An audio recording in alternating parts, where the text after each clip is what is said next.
everyone, and welcome once again to the virtual desktop experience. As always, or not always, but as sometimes, as most of the time, I'm James Webster, aka HCMJ, proud member of the elite group of musicians known as Death Dynamic Shroud, along with...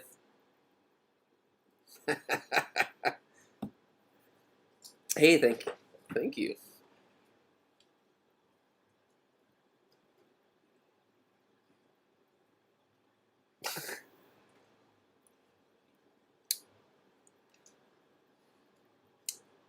So Kevin's done. He's out of here. Oh, hey, he's back. Oh. Hey, it's fine though, man. It's all vapor. Oh wait, sorry. I think system audio was off. Thank God no one could hear that. It's on global for some reason, but they can hear you now. They couldn't hear me? Yeah, Nice. unfortunately. Tech's also in the band. Kevin's out there. He's equipped. That's R23X, aka VHS Stills, aka... You talking about me still? I'm trying to get to the Twitch channel so I can moderate. Moderate. Whoa, Kevin, what's up with your video? I'm just switching webcams and hope that Oh, you This look one- at now? this Ooh, Got a one's thank you, webcam Vapor. virus. Anyway, so we're joining you after my predicted hiatus. If you'll recall, I did go to Alaska for 2 weeks. and Which I predicted. Which Tech called years ago, decade ago, honestly. And right before I left, I remember musing that you guys are going to be like, James isn't here. Let's not do it. Whatever. let's skip it. And that is exactly what happened. So I'm. You know, glad- we got Jeff for the first week. Yeah, that was cool. Yeah, we just I got we- participated from the Alaska Railroad. train. Yeah, that was kind of a footnote, sure. I was kind of hoping that you would get Elon Musk's Starlink and just be able to host from the glacier. That's what I was hoping for, but God, Mushy Buddy, from Item Label on Twitter, just like is Constant. is like constant constantly tweeting about making tweets about Jeff Bezos going to space, like kind of This is so funny. yeah, kind of razzing all the people that are still talking about it. He's like, I heard that Jeff Bezos went to space. Is it because there's money there? LOL. Stuff like that. It's nice. I pretty think you funny. shouldn't let him back in, LOL. Yeah, right. So funny. James, what the heck are we looking at here? What is going on? Why don't we Jesus. talk about... So this one came together a little quickly, and I did a quick search for operating systems, looking out for things that we could use. I was like, oh yeah, I've heard of this, and I've seen that stupid little devil emoji icon before. We are in free BSD, and specifically a build of BSD, maybe actually a fork of open BSD, because there's free BSD, which I'm pretty sure is like centralized. There's Open BSD, which is an open source. It's all Unix based. Excuse me, not Linux based. So this is not Linux. This is not a version of Linux. It's its own stupid, useless thing. That apparently, it's highly customizable, like they all are, and it's useful in some, I guess, research and science applications. I don't think recently though. I was just surfing the tube, surfing the YTS, the YouTubes, trying to get some information about practical use cases of BSD. And what I found was a playlist that was like 10 videos of this really boring guy explaining why he uses BSD over all other operating systems. Probably some kind of computer nerd or something, huh? So this guy, he's like a blogger, right? And his argument was that it was the fastest and most efficient way for his blogging workflow. he operates all inside of a terminal, right? Like a terminal window. And BSD, you can easily split the screen into 2 terminal windows, but he had 4 separate terminal windows that were all pointing to his various servers where his WordPress blogs were. What? And then Power he was using a number of Python scripts and commands, pretending that this was all way easier than using a text editing program. To center and make his text bigger and everything, and then creating markdown files, or creating markdown. If we could just either see some feathers, or maybe we could sync out of the frame would be nice. Tit for tat, you gotta come back. One fact stands for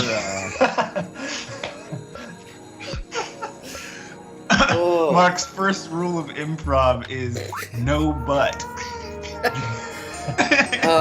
Anyway, so he was like, yeah, it's great because I write my blog posts in Markdown, which is great.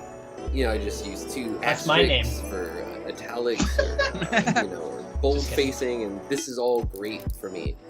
And then I have this other great Python script that I access via command line. Pathways that I'm typing in really quickly. This guy just sounds like he's created a huge mess, and then he's figured out that this thing handles his dumb mess the best. Right, yeah. So he then takes his markdown files and then converts them to HTML, which he then from his command line terminals is able to bypass the WordPress in-browser interface to upload his posts directly to his blog. And so so it makes it really great for content creation. I'm like, dude, what you got 4 blogs for, A? Like one blog is too much already. My 4 blogs in 2021. My 4 blogs. And it's like really?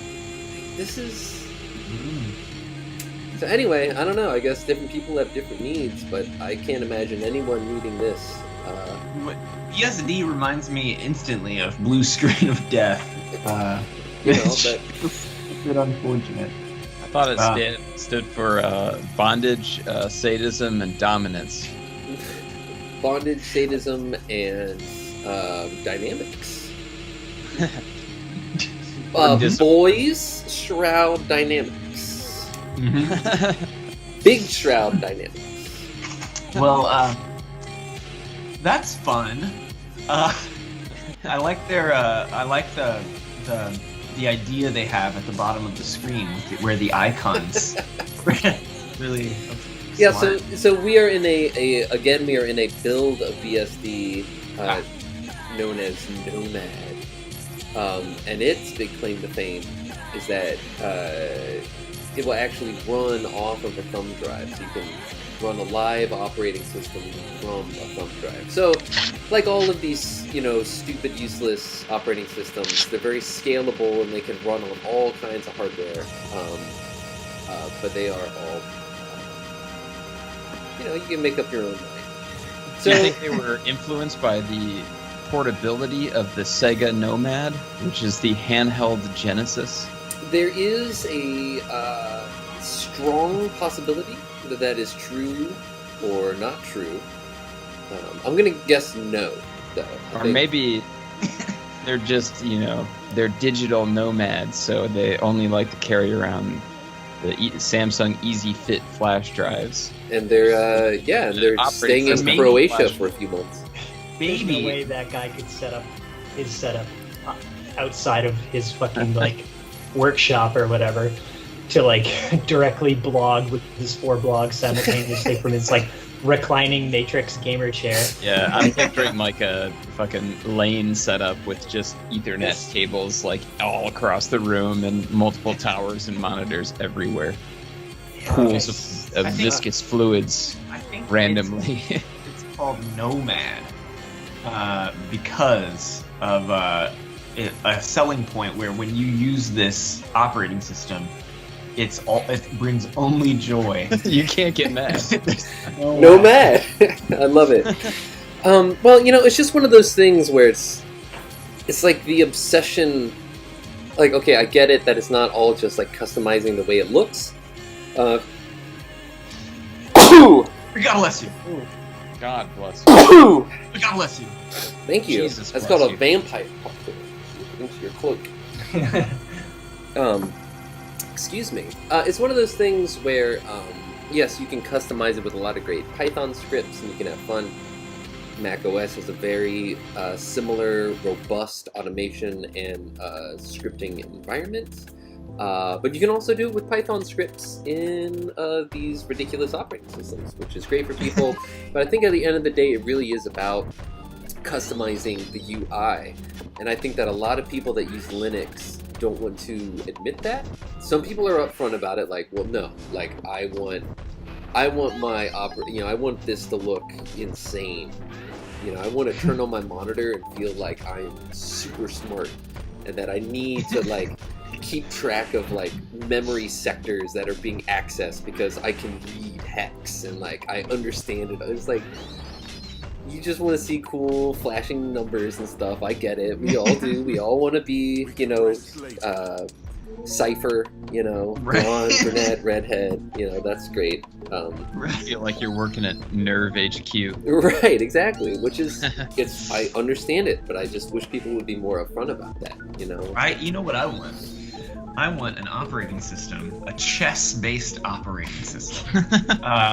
The way this would work is that your applications, so your whole desktop is a chessboard. All right. Your applications, each application in a various square on the chessboard, and in order to get to one of your applications, you have to play chess against a computer, blocking you from getting to, say, Safari or Firefox or whatever application you would like to use, so that you increase your chess skills while you attempt to use your... Sounds like a Star Trek episode. That could where they be all cool. Speak in metaphors. Yeah, I mean, chess-based. I'm kind of into that. It's a 64-bit system. So yeah, I mean, but Wow. something like this. Okay, so you need to launch. Wow. I can imagine a situation where maybe I can't.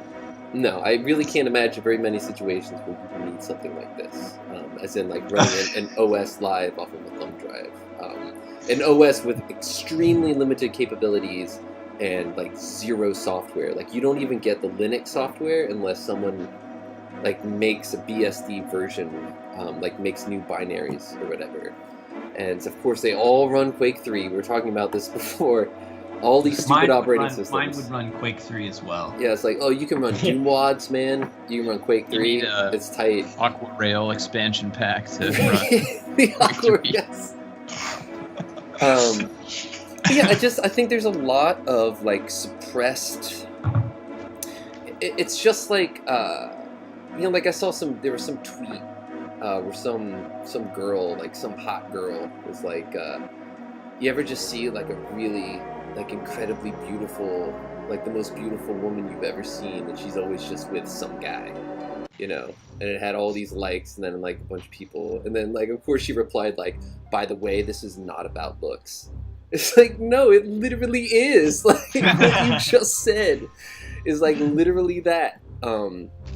And I just, these operating systems are really just about looks. But everyone's like, no. I mean, I need the customization. So my workflow when I'm writing Python scripts or whatever, it's like, okay, all right, buddy. It's a winter of denial. It is big time. Yeah. So It's anyway, kind of like if you kept asking them about their customizations and widgets, eventually they would just like kind of break down and reveal that there's an empty void in their soul that they can't fill. Right. Like, and I apologize. I went a little negative here. It just I was feeling Oh my God. a bit cynical as I was putting this together today. And so, Tech, I'm gonna we're gonna workshop your All right. your operating So- system idea here. Yes. Oh my god. Now I think this could be improved by adding a fourth dimension to the chessboard. Well, that's the creators of Star Trek: The Next Generation So- felt the same way. Well, so here's the deal. I would be white in this operating system. Yes. I think you are white. Black. And So am I. so for example, let's say I've set Logic Pro. Here, one second. Uh, I'm with you here. I understand your concept, so let me set Do you- this up visually.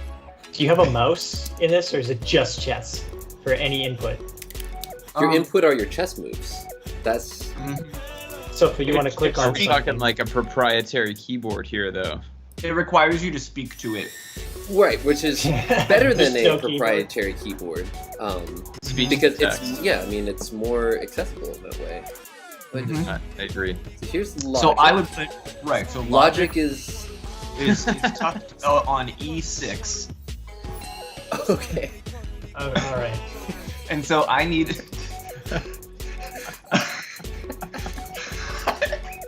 I need to get one And of this my. is all. Hey, this is all. This is a prototype. This is copywritten. This is Tech Honors. Tech Honors' idea from Miami, Florida. So no one even think about trying to lift this. All right, this is a that is a verbal contract that we have. So Tech, your first move undoubtedly will be what I'll do- C2. I'll do E4. Okay. Well, Now- this is gonna make it tough. In all likelihood, yeah. So you'd set up for. So I'll pull out. All right. Okay. I'll pull out G Knight to F3, Okay. and then the computer responds. Oh. There's a great the Macintosh is talking for the folks at home. They can hear the computer calling the moves, so it is like we are in a hyper fast operating system right now. So then I would do my F bishop. I'd play the Italian game. F bishop to D4. Or I'm sorry, C4. C4. Hi. Right? So then I'm. Okay, and this one would be easy. I would just then. Now Well- you've opened Logic. Like, you know, I simply open Logic. very. Oh, but now Logic crashes. You got it. The point is, Right. folks, Obviously, it would be tricky at that that point. is about as efficient as running these ridiculous operating systems. This whole show, what a joke. All of it. Just all of it.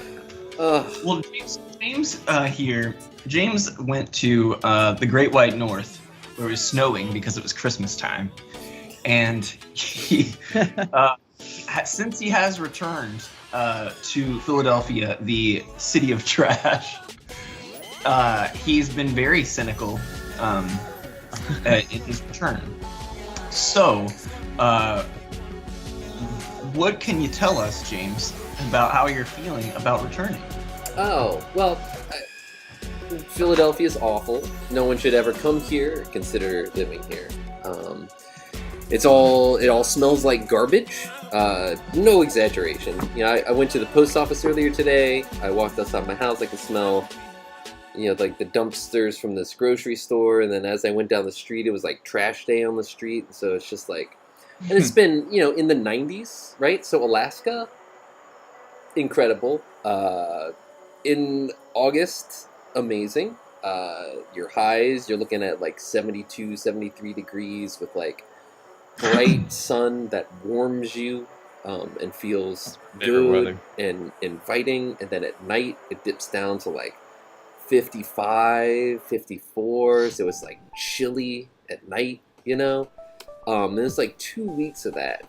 And then we get off the plane in Philly and just walk outside, and it's like the next day it's going to be 99 degrees. It's like, oh my god. And it's like non-stop.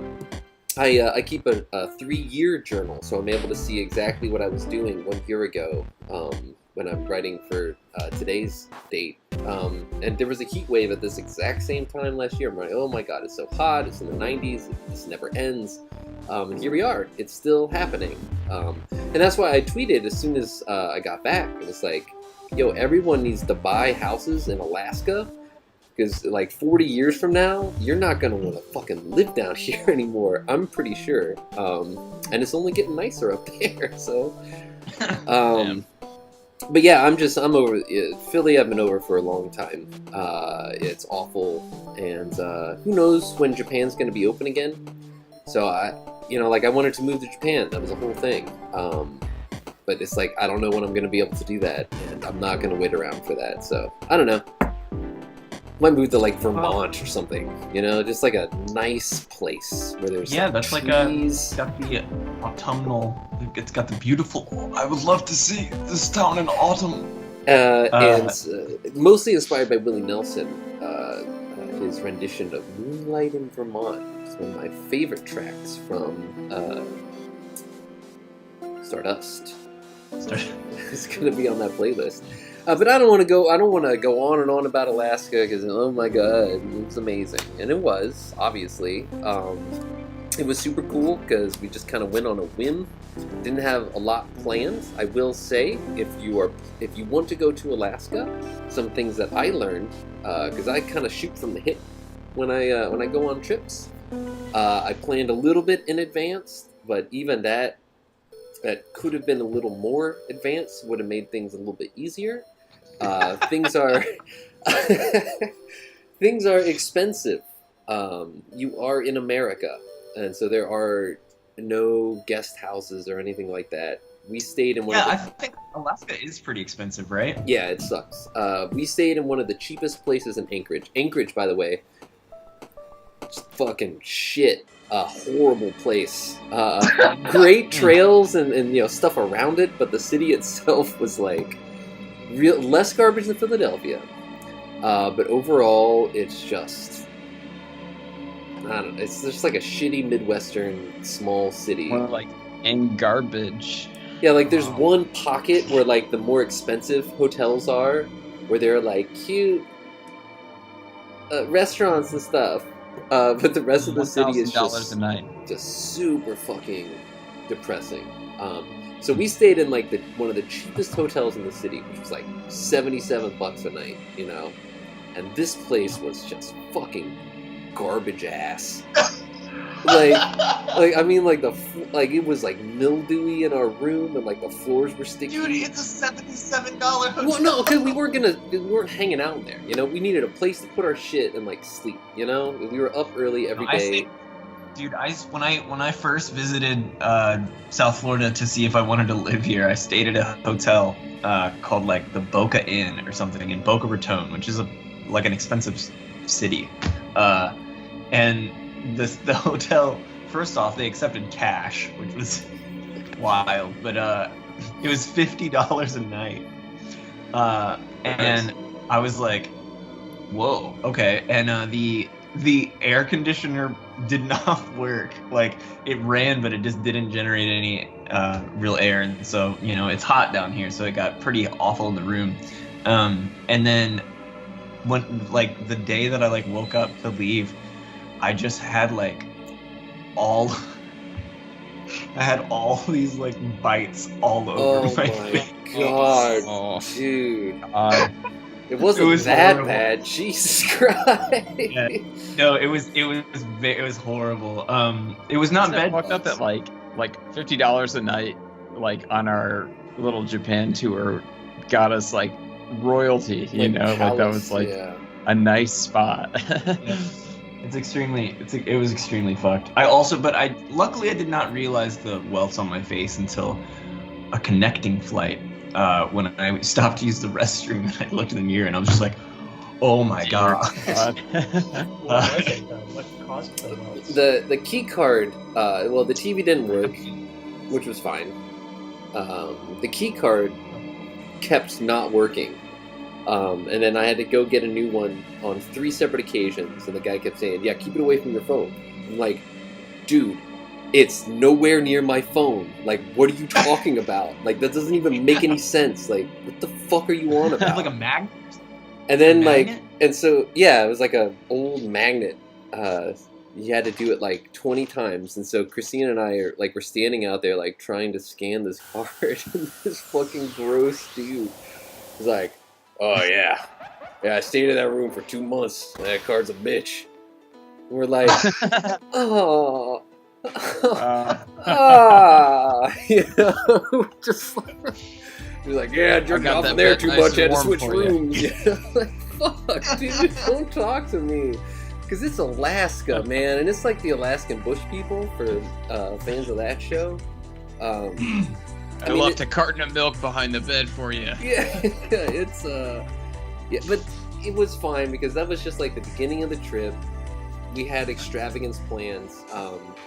And we were really just using Anchorage as a launching point because there's one railroad that goes all the way down to Seward, which is like on the southern curve, and then it goes all the way up to Fairbanks, which is right about the middle of the state. It's just basically a straight line.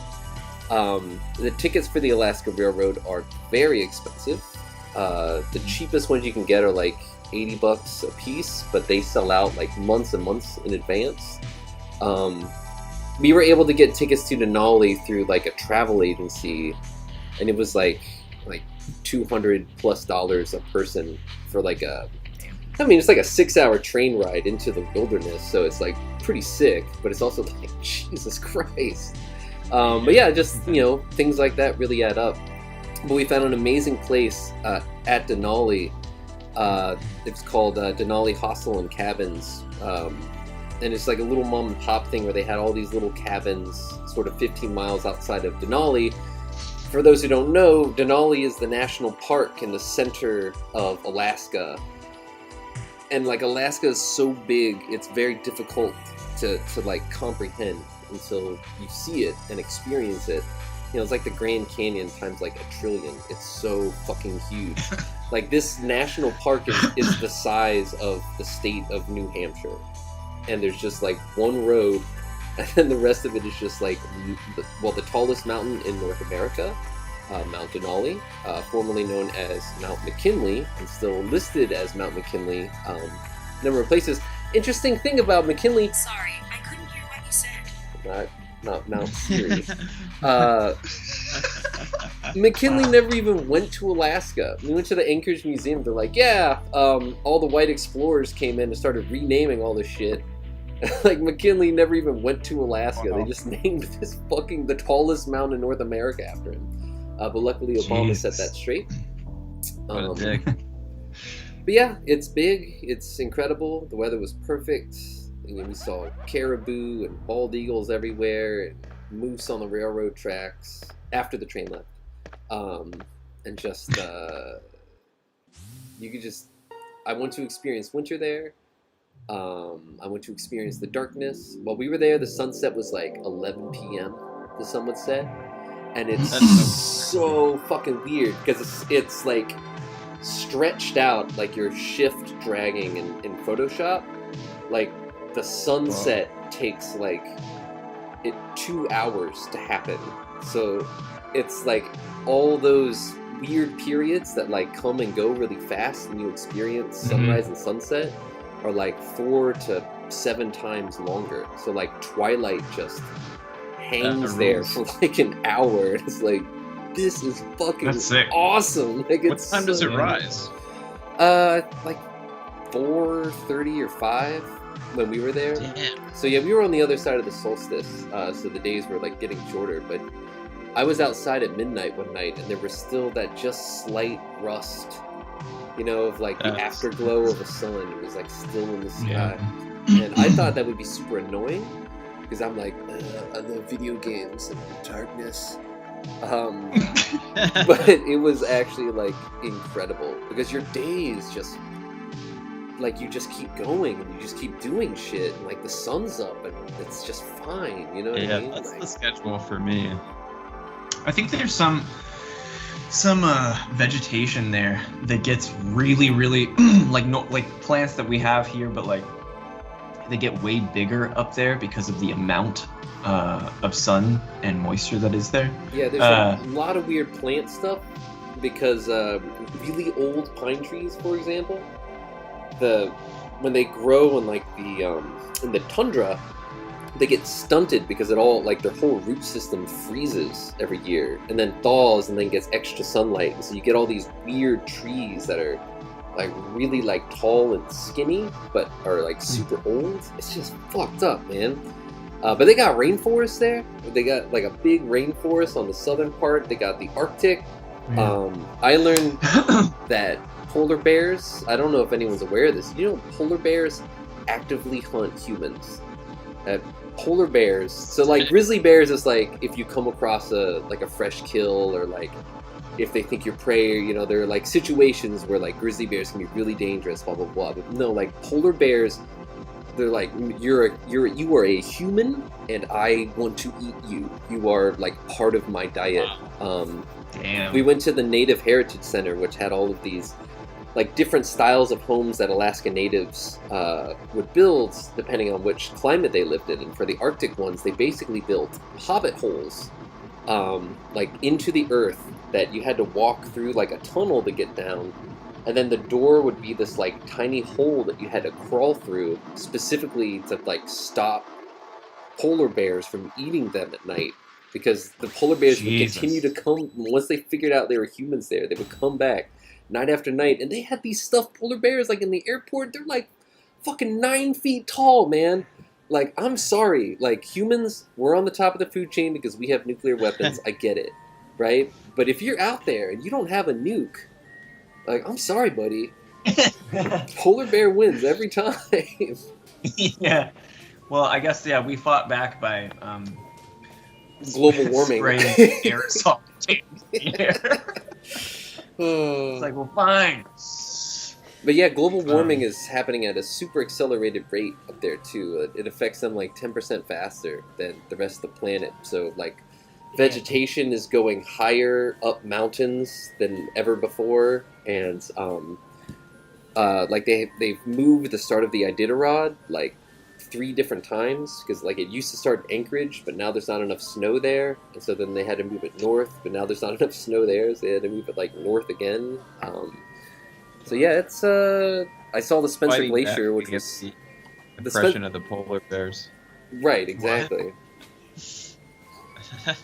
But I saw the Spencer Glacier, which was really cool, because it's like this massive glacier that's like between 2 mountains and spills out into this lake, and there are all these little ice floats, and it's like, oh my god, I can't believe I'm seeing this. But they have a picture of like the guy who found it in like, you know, 1903 or whatever, and the glacier is like, you know, like 50 fucking times bigger. It's kind of depressing, but hey, what are you gonna do?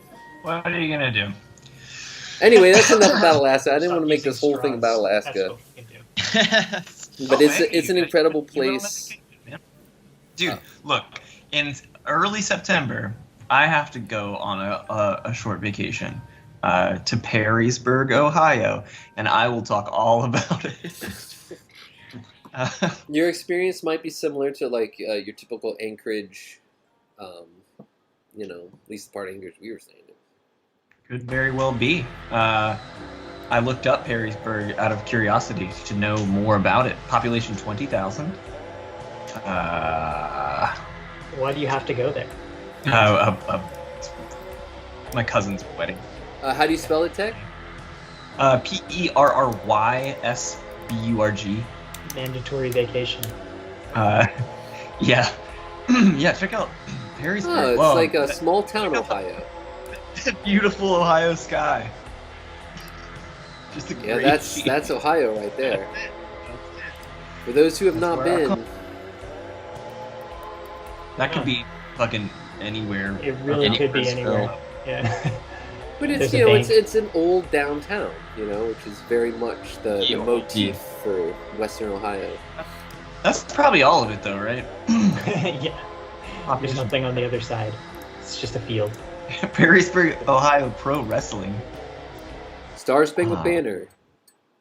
There you go. Boy, that looks a lot of fun. Do you think they went for Obama? No. I think it's outside of Toledo. Was it like Obama, when Obama won Ohio, wasn't like he won 82, or he lost? He won 6 counties out of 88 or something in Ohio. Wow, look at that HDR Holy photograph. Toledo! We got a support clips there, a Verizon store. Stencil. Oh my god, I can't. Pure Sleep mattress. Where's the Chipotle though? That's what I need to find. Where's the GameStop? Look at God. these beautiful meadows. It's like the bridges of Madison County, the meadows of Perrysburg.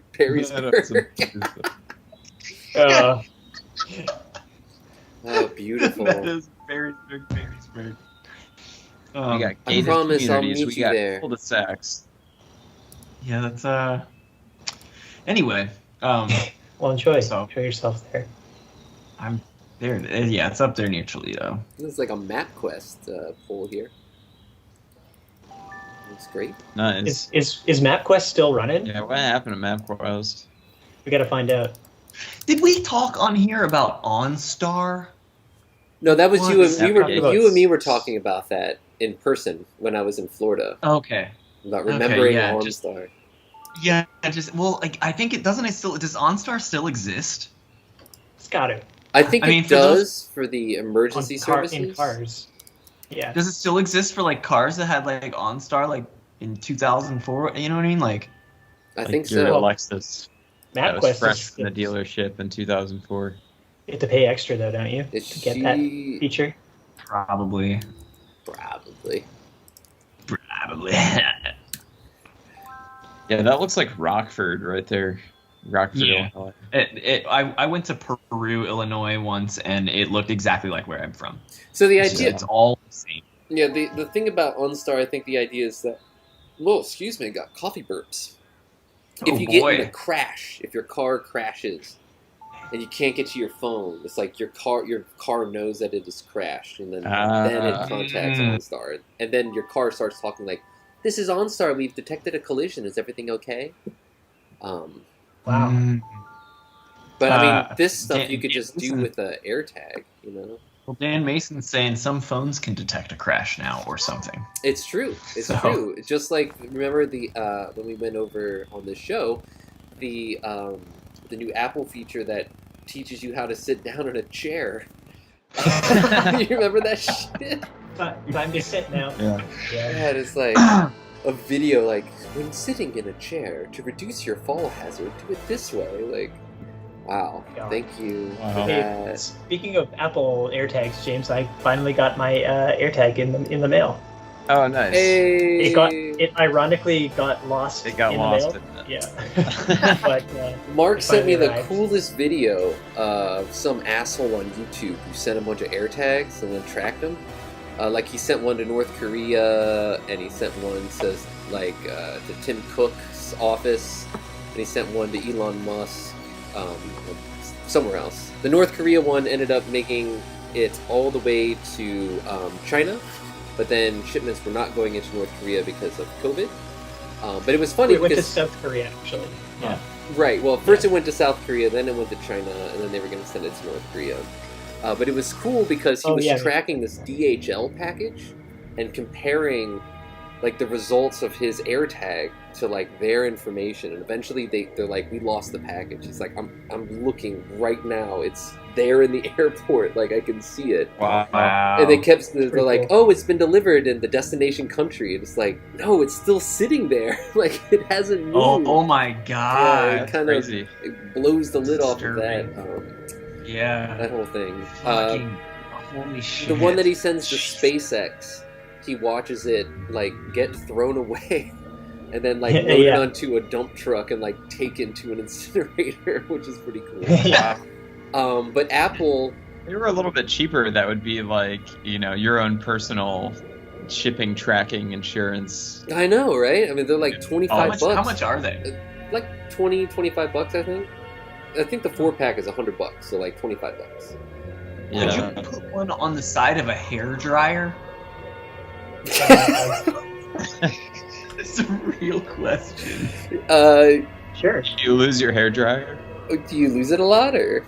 Well, I don't have a hair dryer, but my girlfriend is a hairstylist, and she it's like they have their own hair dryers, but like they just use whichever one's available because it's so busy, and then sometimes people take other people's hair dryers, and then you're out like $200 because your hair dryer's gone. You can't took it.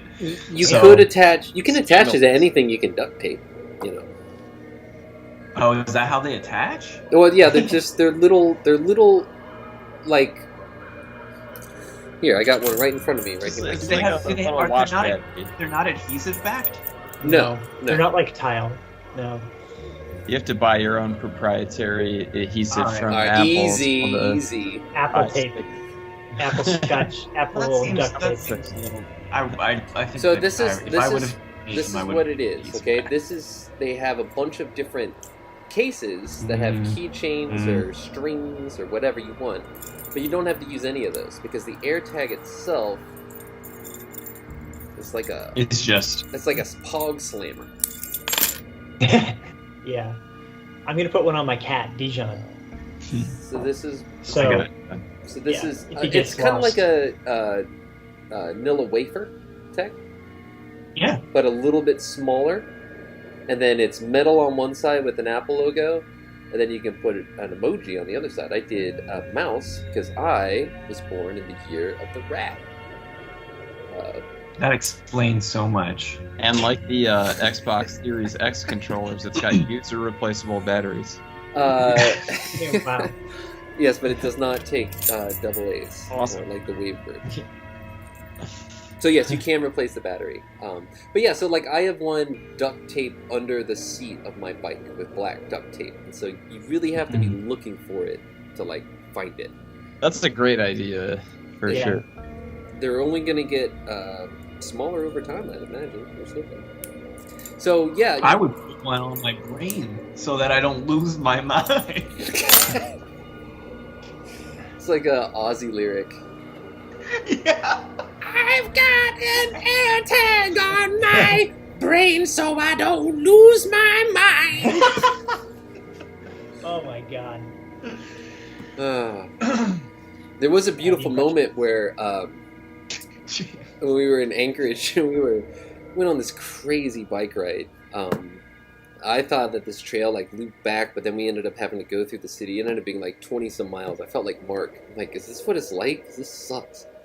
We're like going up this hill, and Christina's kind of lost it at that point. She's just like kind of walking her bike, and I'm like, all right, let's slow down this pace here. And then I just hear, it was Mama, I'm Coming Home, coming around the corner, and there was a kind of an 8-up couple that were just blasting Mama, I'm Coming Home on this Bluetooth speaker.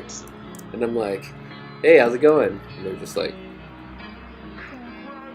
and they didn't acknowledge me, and they just kept walking. I was like, well,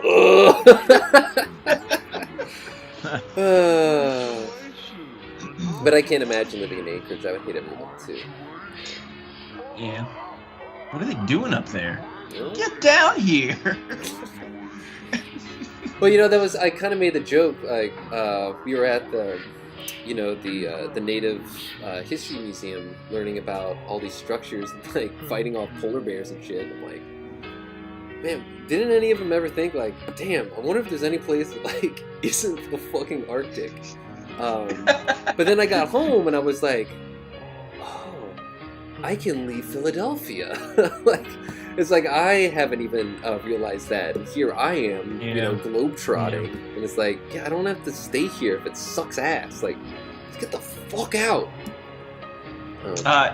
You know who else getting the fuck out? Is our friends Enrail and Molo 360.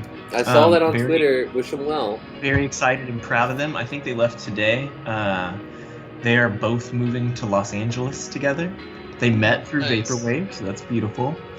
But yeah, Nathan's currently lives up in Washington, and Mola lives down here. And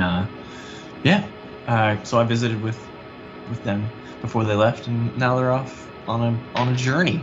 They're one of the greatest vaporwave love stories, I think. Truly. Los Angeles. It looks like. Oh my god. Sorry, I'm reading comments that are of people that I recognize. Sorry. Who's You can that, keep Tech? fucking talking, Jesus. No, I just realized how much I've been talking, so I thought, alright, I'm just gonna stop talking for a second, see what happens. Sure enough, train wreck. I got. I'm Look just at my kidding. girlfriend is in the chat right now, and somebody else. They're like, Oh, really? Yeah. Wait, is she in the room with you? Is she in your apartment? No. No. Oh, where is she? At work? Yeah, she and like work people went out after work, Nice. so I'm saying hi. Well, Hello. I have some news if you want other people to talk for a while. Well, let's hear it, Mark. It's not really news, but I watched the Evangelion 3.0 plus 1.0 Thrice Upon a Time movie last And night. please, no really late. spoilers. I wouldn't know how to spoil it, honestly. I wouldn't know what to say because I only understood about 17 minutes of it. The beginning, which is really beautiful. But then it's down to your typical fare. I don't know if you guys have seen any of the new movies. I haven't seen any of the rebuilds. I was waiting Yeah. specifically till they I were haven't done so I could just watch them all in order and not have to rewatch anything. And Yeah, it's now confusing I'm as hell. free. Yeah, And this- I'm not trying to just lean into being like, I don't get it, it's too wacky. Like, I do think the original series and the end of Evangelion movie, it's cool, and it's definitely like a lot of metaphor and weird biblical imagery and shit like that, but it's like entertaining to watch. This, for me, was just really confusing and very beautiful, amazing animation, but all those movies, I've seen all four now, and I don't know. Well, the majority, think. the majority of the plot is stuff that is not actually in it. You gotta read the wiki after. It's like Okay. the actual story of Evangelion are like the Adam and Lilith are these like proto beings. Like the story starts like 500 million years ago or some shit, where these like proto beings were sent off by some ancient civilization to like populate planets with their offspring, kind of like the movie Prometheus. But there's a spaceship crash that causes Adam to like crash into Lilith's planet, but only one of these beings can exist on a planet at any given time. That's why they have their lance of Longinuses. That's used to like eject one if ever there's a chance that two of them crash or something. But there's like a whole long series of events that results in second impacts, in which Adam reverts to like a primordial, like embryonic form that apparently Gendo like has surgically implanted into his hands, because it's his plan to like bring third impact by like merging Lilith and Adam together, but he's ultimately rejected, and it's a whole thing. But yeah, it's one of those things like 500 million years ago. I mean, there was an alien race. yeah. I remember reading all that shit in the wiki, like when I first finished the series a couple of years ago. Because in 2017, my first Japan trip, I was amazed by like how much like contemporary media was still like doing Evangelion crossovers, and I was like, how is this like early 90s anime still so popular? And that was when I realized that like, okay, when I go home from this trip, I have to watch the whole series all the way through. So yeah, that year in 2017, Mark, was when they were doing the Koko Ichibanya crossover. Nice. I remember just like looking at the picture of all of the characters like eating curry, like plastered in the side of the They restaurant. made fishing rods and socks and backpacks, everything that you can like. Power The fishing, tools. power. There's actually like a power tool set. I did a lot of tweets about that. You can get a drill, like the full, like coveralls, like tool belt, everything like that. It's like all, like- Sanrio Hello Kitty. Like they're just whores with the license. They'll do whatever with it. It doesn't matter if you're a toilet company or, you know. Ooh, I haven't seen toilets. They probably exist, but Unit 1 toilet. that would be incredible, honestly. Like I would probably. Shinji, get on the can.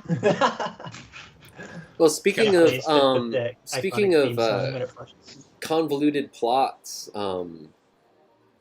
me and Christina also just finished Lost. It was my third time through, her first time. And that 2-hour finale, I'm just in tears the whole time. It's just like every 10 minutes there's something that just like they twist the knife. You know what? You're making me want to watch Lost. I've never seen Lost in my life. Dude, it's fucking and awesome. Like, it's sick. Like, it really I'm gonna is. see how long it's gonna take to do the whole thing right now. I'm on binge clock. And Didn't we talk about this last time? 5 days, 1 hour. That's not that bad. Every single episode ends with a, oh my god, I gotta watch the next one. It's that kind of show. And there's maybe there's definitely some filler in there. The first few seasons, though, are actually kind of short. Like, I think they're only 14 episodes or something, so it's actually pretty easy to get through. I can't really talk about it without, talking about it, but Lost is a beautiful show, and the ending it has to be one of the most misunderstood endings of all time, because at its core, what that show is saying, it's very akin to Evangelion, about, the walls that we build around us, and how we're all just desperately, just lonely people, like, desperately, that love is this glowing primordial force at the center of existence, that just pure empathy and love keeps the darkness at bay. Which isn't a message that everyone agrees with, and I don't think everyone has to agree with that, but it certainly is a message that resonates with me at a very fundamental level. And so, we straight up talked about this the last time that you were on the show. Oh, did we really? Well, yeah, that's. but now I've How long it takes experienced to watch it. the show. Yeah, it's all fresh in my brain. It's just kind of sucks though, because like being a part of the zeitgeist right at the end, when like Lost was still an active part of pop culture, that was pretty fun. Now it's definitely dated. Everyone wears baggy pants that are low cut, and it's like, whoa, why are everyone's like pants like cut down to their fucking pubes? Like, what's going on here? It was a different time. Sounds like it's ready to be back in style any second now. So It's weird. They like go. probably fine. There's like a scene that they're showing events that happened in like the 1940s, and so everyone is wearing like high-waisted pants, and it's supposed to look like the past, but it's like, no, they look like way more modern than all these like weirdos with their like Old Navy and Gap. That show is very the Gap. It's like everyone's Tech vests. everyone went to the Gap and then got dressed up and then went to the islands. So there you go. Well, Speaking of stories that don't make any sense, Mark has probably been driven to the point of insanity with me trying to explain the Final Fantasy 13-2 here we go. narrative slowly over the course of Months. months now. Yeah, so I beat 13, I beat 13-2, and now I'm on Lightning Returns. And How is it? Lightning Returns, if you ignore just the batshit crazy story, is awesome. Of the RPG? Yes. So it's basically Lightning Returns is Final Fantasy VII Remake, like proto Final Fantasy VII Remake. Oh, Everything is there. Like it's a giant kind of an open world with like big town hubs. There are just thousands of quest givers that have just the most dumbest, most inane side quests ever. Square Enix. The battle system is action like combo based. So basically, you get three schemas, which are like your job classes. Each one you can set up with it's like Final Fantasy X-2 with the dress sphere system. So each one you can set up with a different, often very seductive outfit for lightning, and then you can kind of customize what spells and equipment are on each of those. So it's kind of like the Final Fantasy VII remake upgrade tree, where it's like one weapon is obviously geared towards melee combat, one's magic and such. But you actively switch these schemas while you're playing, and each of them has an ATB bar, and each of the actions consumes a chunk of that ATB bar. So you can like have one that's based on just like really short, weak attacks that don't take up a whole lot of ATB. So while you're using that, your other ones are charging. So you can kind of interrupt enemy attacks and then switch to heavier attacks. And I sent James a picture of Lightning as a red mage, which looks awesome. Yeah, that's fucking sick. Oh my god. That's what I'm talking about right there. So sick. But it's easily the best gameplay-wise, like video game feeling video game of the 13 series. The story is just absolutely bonkers ridiculous. 13-2, they jumped the shark within the first like 5 minutes. Like this is like, Lightning gets on a motorcycle and does a backflip off the shark, like in the first cutscene. So it's Gotcha. It's just absolutely insane. What is it with motorcycles and like warping people's brains who create video games and shows? It's like Now I've said like, have you ever I've said ridden a on this motorcycle? show before, that's when an MMO has. It's when they add the fucking motorcycle. I think back Jumping like, the shark. when they added it to World of Warcraft, they added the fucking like gnome motorcycle, and it was just like, who the fuck wants this? What motherfucker playing this game is like, oh hell yeah, man, I want a fucking orc on a fucking motorcycle ripping across the barrens, man. That's what I does fucking sound want. believable. Like what? Well, it's a Well, fucking I would car. argue Like this is a that- fantasy game. Why is there a fucking car in it? Oh, I'm sorry.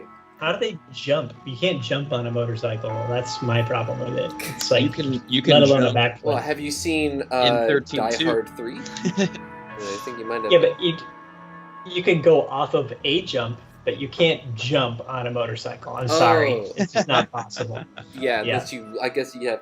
Yeah, I don't think you could do that. You wouldn't want to. So- Yeah, 13-2 seemed like it's like the Disney Star Wars movies to the original trilogy. Like they clearly, for better or for worse, listened to fans about the criticism for 13, and they fixed everything. Like the battle system, you can actually program what your AI characters do.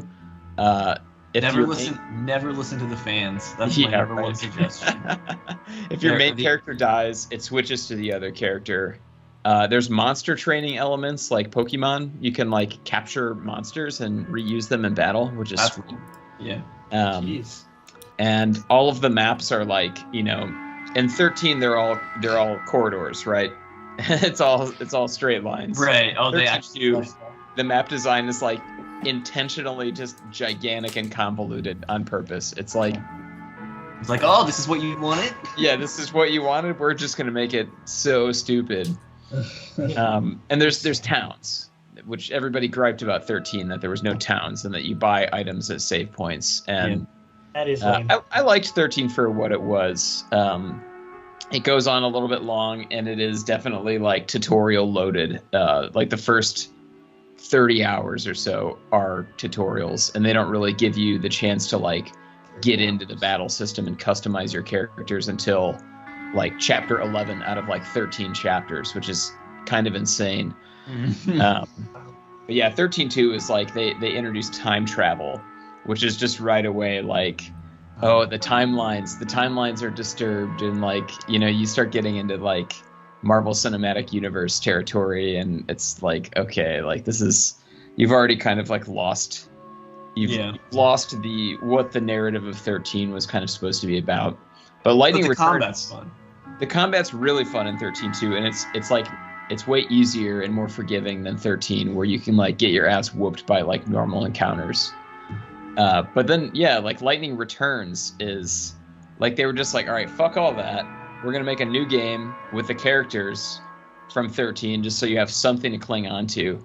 But it's totally like the prototype for the Final Fantasy VII remake style of gameplay. And I would argue that you can totally just play that game without having experienced 13 or 13.2. It has like so little semblance to the originals. I mean, it's like the ridiculousness of a crossover episode with like the Ninja Turtles and the Power Rangers, you know. Oh my god.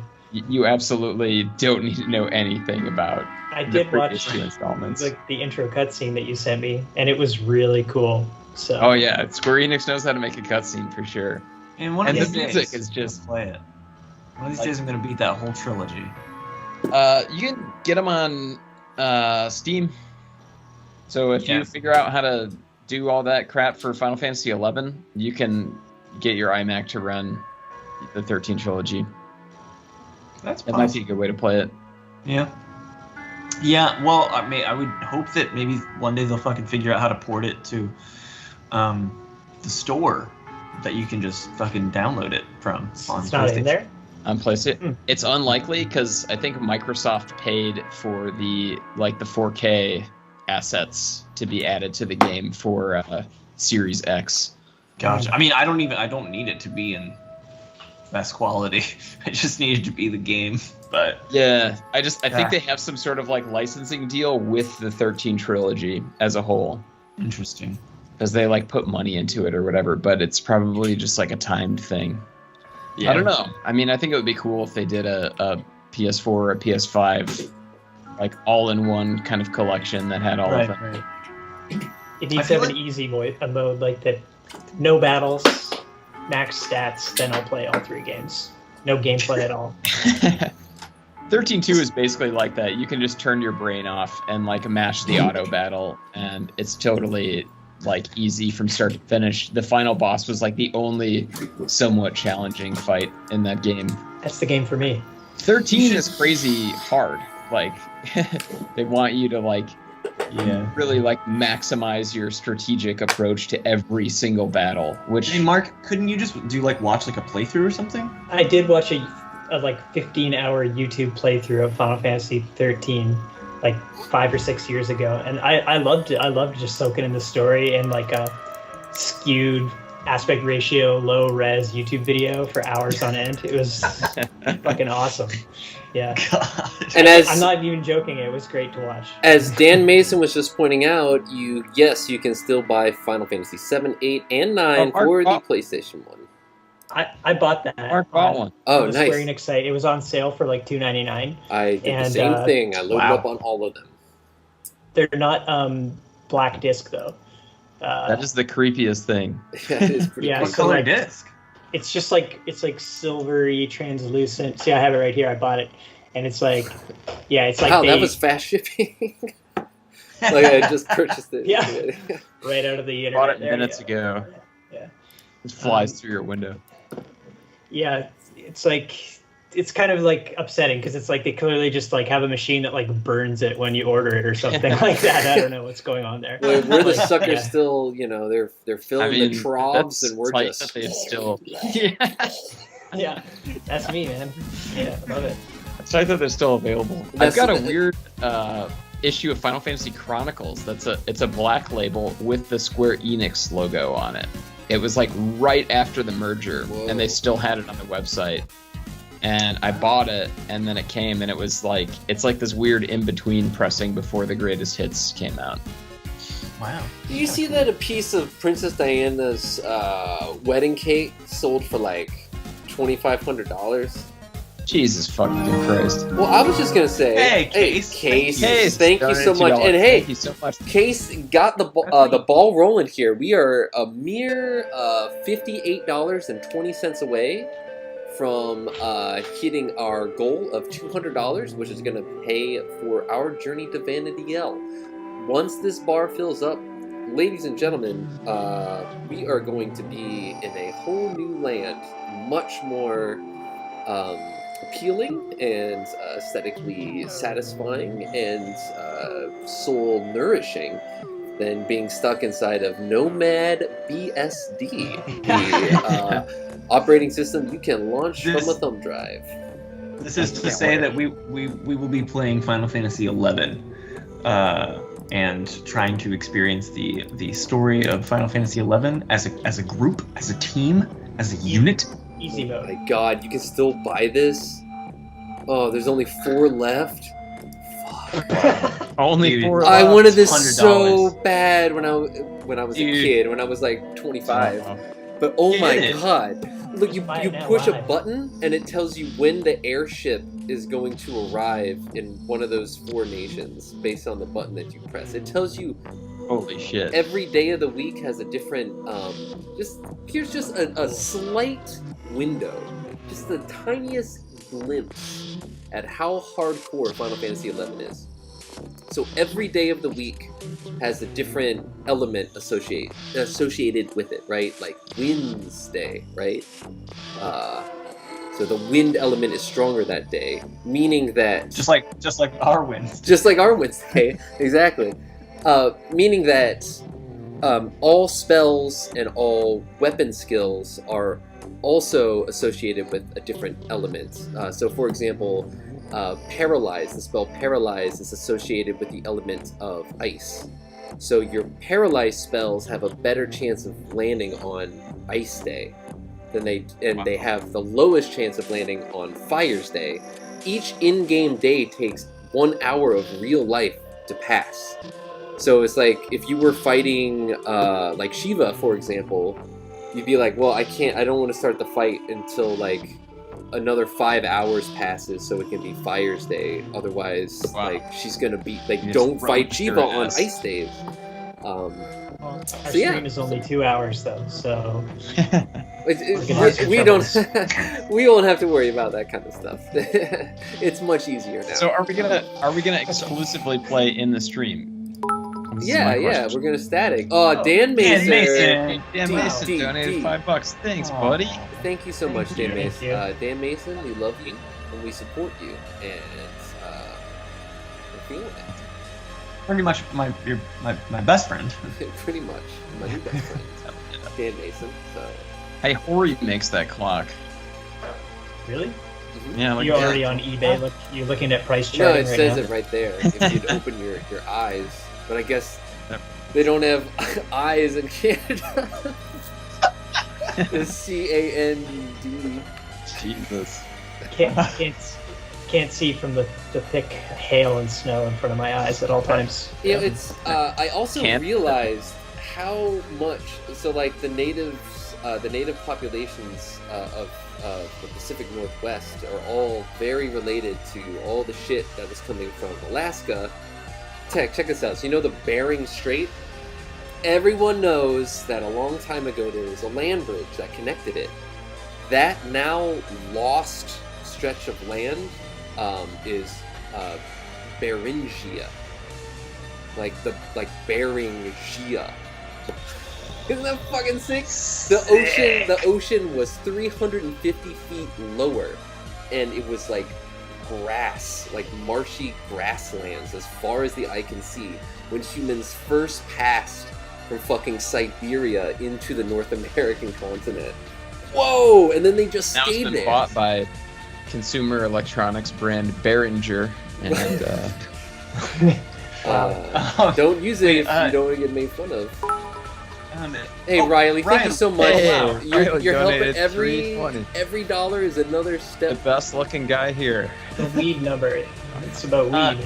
Ninfia64 asked if Final Fantasy XI has guilds, which they have link shells, you should make one for fans of Neo Gaia, Oh, as in people who play. I don't know how. Well, it sounds like works. that'd be a pretty small number. So look, so we are going to create a link shell for this experience. Cool thing about 11, you can have as many link shells as you like. Dan Mason coming back. I actually wanted to ask if any of you have played. Oh, I haven't, but Near I or bet near you Automata? Kevin has. I played. I'm about 4 hours into Automata, and there was a GameFly sale, and I got Near Replicant for about $25 recently. I just couldn't resist it. Every time I So- hear GameFly, I think of a fucking zipper. Like, dude, your GameFly is down. Like, ah! I've just abused the GameFly like free or discount subscriptions. Like I've been able to play every PS5 game that's come out via GameFly's $8 a month promo, and then when you cancel, they're like, "Please, give us another chance. We'll give you anything. We'll give you a free month." And you're like, "Okay." Give you whatever you want. Anything It's so funny. Like the exit survey just like reeks of desperation. Oh, I mean, there's got to be like 5 other people like paying for this service still. man. It seems crazy. I just really want to collect every single Final Fantasy trading card game card. At least all the They're ones with sweet. Tifa on it. Tifa is just the ultimate, you know? The game is actually fun to play. They solved the problem of getting land mana screwed, or whatever you want to call it, magic. Mana fucked. I got mana fucked. Do you know other like people to play with? No, of course I don't know anybody else. I want to know Just why are there no IRL triple triad? It's in like I've 5 other games at wanted this point. that. I I've wanted would. that since I played Final Fantasy VIII. It's You so gotta I'd wreck fun. you. approach Post. strangers. And it's in Every Final stranger Fantasy at the mall you could 14. think of. They have a triple triad like iOS game, but it has all sorts of pay to play bullshit. You know, Yeah. timers and No. It's our fault. It's all of our faults. We let it happen. God. How is that our fault? Because we Well, were it's part of the specifically generation yours. that enabled DLC and all that shit. We just laid back and let it happen.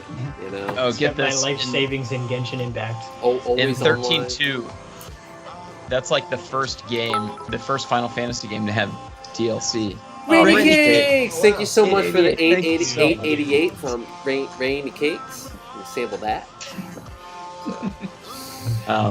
So yeah, 13.2 is like the first Final Fantasy to really have DLC. It was like prime era for it, you know, Xbox 360, PS3, and Falcon 4, y'all clickbaited me with the Tesla thumb, but joke's on you. Guess where I'm watching? In a Tesla? In a Tesla? Thank you, Falcon 4. Yes, thank you very much. Basically, they DLC'd the true ending of the game. They DLC'd the true ending of Final Fantasy 13, like the original game. 13.2, like you have to like buy the lightning chapter, and like it's The like an main additional character. hour of gameplay. Wow. Yeah. Get And, the like- Cloud chapter of Final Fantasy VII. Find out. What? Yeah. That's So I just watched all the alternate endings on YouTube. Like I just beat the game as is, and I was like, I'm not gonna put another dime into this game. I Yeah. did. Cheated. Yeah, I cheated. B is asking for me to get onto Final Fantasy 14. Again, I have my character, but I haven't played in a long time. I don't know. MMOs are not for me. We should just do 14 after 11. just keep Yeah, making me play MMOs. You know, well, in the Yeah. MMO thing, it's like any game really. You really have to like ignore like the part of yourself that understands that you're wasting your life or whatever. You know, Yeah. it's like Yeah. you have to give yourself to the systems of the game. No, I'll tell you. This is derailing, but like, I realized. Okay, so doing DDS and stuff full time now. It obviously you have more time to do what you want at home. But it's been weird because previously, like DES and making music was always a hobby while I went to, well, a hobby to. It like, used to be fun. No, well, like, so I used to go to work every day, and then you do music in your spare time, do music full time. Then your hobby becomes your job, which I love, but I no longer have like a hobby. And it's been weird because I started thinking about that and how I've sort of filled that gap, maybe with like social media, because I don't play a lot of video games. So what has happened or whatever is I get into things for a short period of time and end up like going through it. Like I'll have like some sort of project that I make, and then I just like finish it within like 2 weeks, and then I'm done, and I'm like, okay, now I need something else to be interested in or whatever. But I guess after, like, during COVID, I think chess online, like online chess, kind of blew up in popularity, and I started seeing stuff appear in my algorithm on YouTube. And so I just started like watching like chess videos and things like that, and now I am just like, I realized that it's an endless hobby. It's something that I can actually like get good at, and I actually feel like some sense of satisfaction from being good at it that I don't feel from video games usually. It's been super awesome.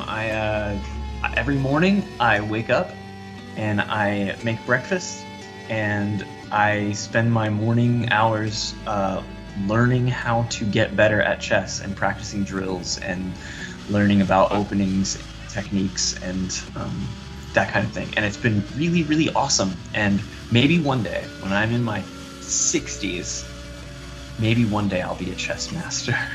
That would be pretty cool. That's cool. But yeah, it's for me, it's like even all the MMOs that I've played in my life, in which there have been many MMOs have come and gone from my bone, if you will.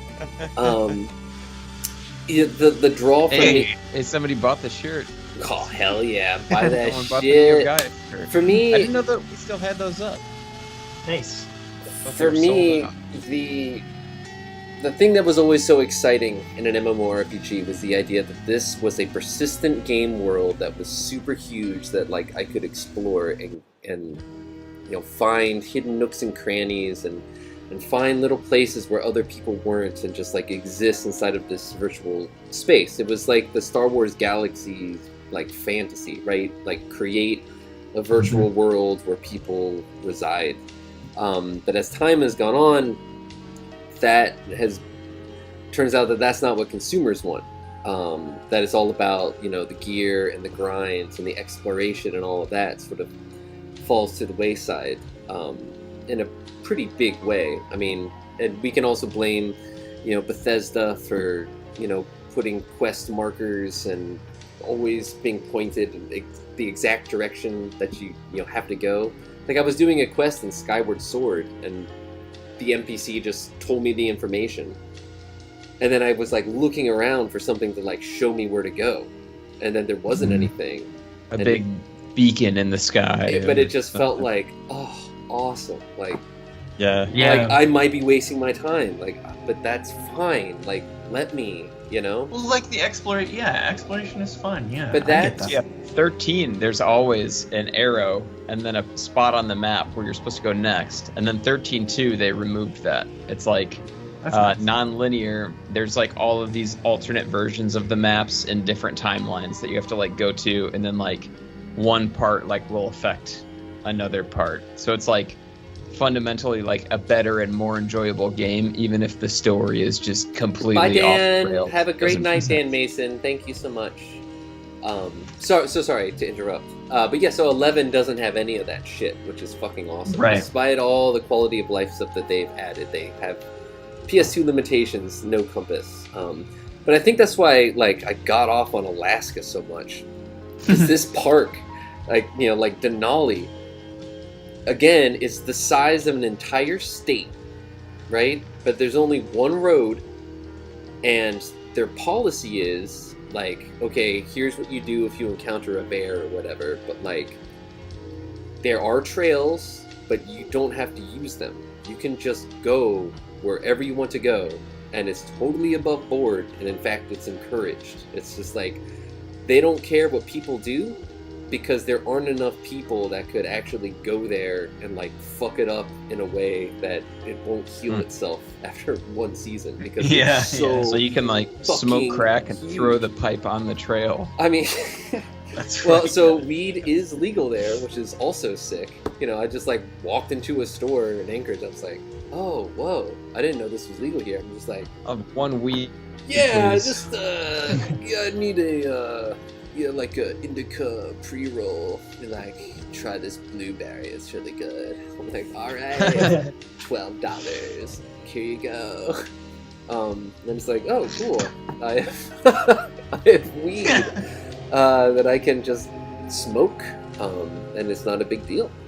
So, but yeah. So the point is, as we were out there, you know, mostly what I like to do in a situation like that is like ridge hiking.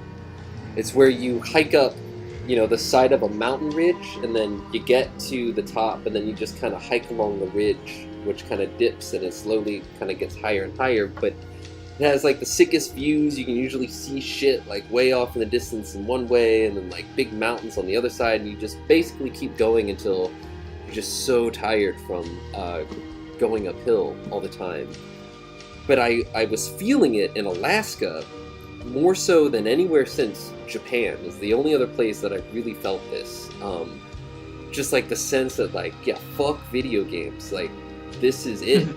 You know, like, this is No Man's Sky, but this is real man's sky. You know, like, graphics don't get any better than this, and you can fucking die. Like, the stakes are Permadeath, like, permadeath, like the absolute highest stakes, the grandest vistas. There was a point we took this bush plane like 100 miles into the park and hiked up this ridge called Wiggly Ridge, and from the top of this ridge you could see like these mountains that were literally fucking 500 miles away. Like, it's just flat tundra, and then these mountains, and it's like I am seeing like the entire state of Delaware is like inside of my fucking eye right now. You know what I mean? Like, they just don't make games like that yet, and I don't think we're gonna see that in our lifetimes. You know, we got Daggerfall, I guess, but Well, you know, we got chess. we do have chess. You know, The you know, 64. Microsoft Flight Simulator. So getting close. I remember Flight Simulator is fucking cool, and I remember when Pilot Wing 64 came out, someone was like, yeah, dude, you can like fly from like all the way across America in it. Not realizing what they meant by that, Right. because there's that map of America in it, which is like, Yeah. it's like cool.